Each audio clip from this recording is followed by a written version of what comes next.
Friends, എല്ലാവർക്കും എൻ്റെ YouTube ചാനലിലേക്ക് സ്വാഗതം. അപ്പോൾ നമ്മൾ ഇന്ന് വന്നിരിക്കുന്ന വീഡിയോ എന്ന് പറഞ്ഞാൽ നമുക്ക് ഗോതമ്പ് എങ്ങനെ കോഴിയൊക്കെ കിളിർപ്പിച്ച് കൊടുക്കാം. നമുക്ക് നേരെ വീട്ടിലേക്ക് കിടക്കുന്നതിന് മുമ്പേ നിങ്ങൾ എൻ്റെ ആ ചാനൽ ആദ്യമായിട്ടാണ് കാണുന്നതെങ്കിൽ സബ്സ്ക്രൈബ് ചെയ്ത് തൊട്ടടുത്തുള്ള ബെല്ലൈക്കൺ എനേബിൾ ചെയ്താൽ ഞാൻ എപ്പോൾ വീഡിയോ ഇട്ടാലും നിങ്ങൾക്കത് നോട്ടിഫിക്കേഷനായി ലഭിക്കും. നമുക്ക് നേരെ വീട്ടിലേക്ക് കിടക്കാം. ഇത് 5 ദിവസം മുമ്പ് നമ്മൾ കിളിർപ്പിച്ച സാധനമാണ്. നമ്മളിത് കോഴിയൊക്കെ വെട്ടിയിട്ട് കൊടുക്കും.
ഇത്തിരി പൂപ്പലടിച്ചു പോയി.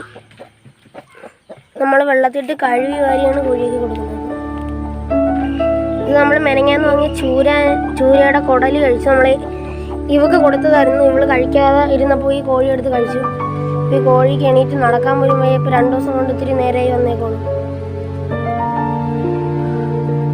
എന്നാലും അതിനകത്ത് കൂടെ കുറവുണ്ട്.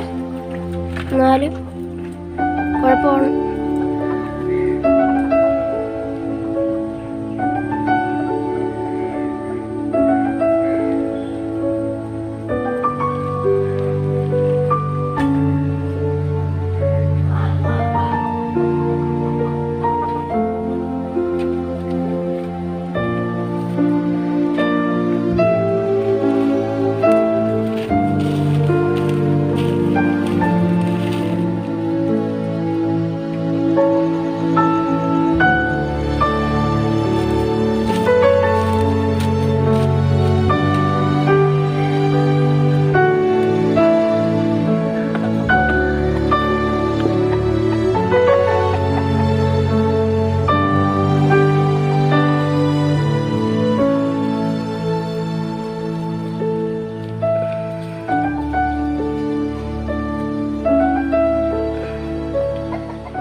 ഗോതമ്പ് നേരത്തെ വെള്ളത്തിട്ട് വെച്ചിരുന്നത് കിളിർപ്പിക്കാൻ വെക്കുകയാണ്.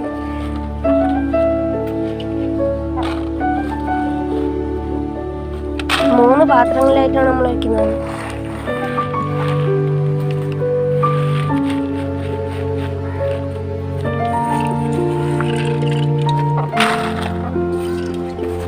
ഇതാണ് 3ാമത്തെ പാത്രം.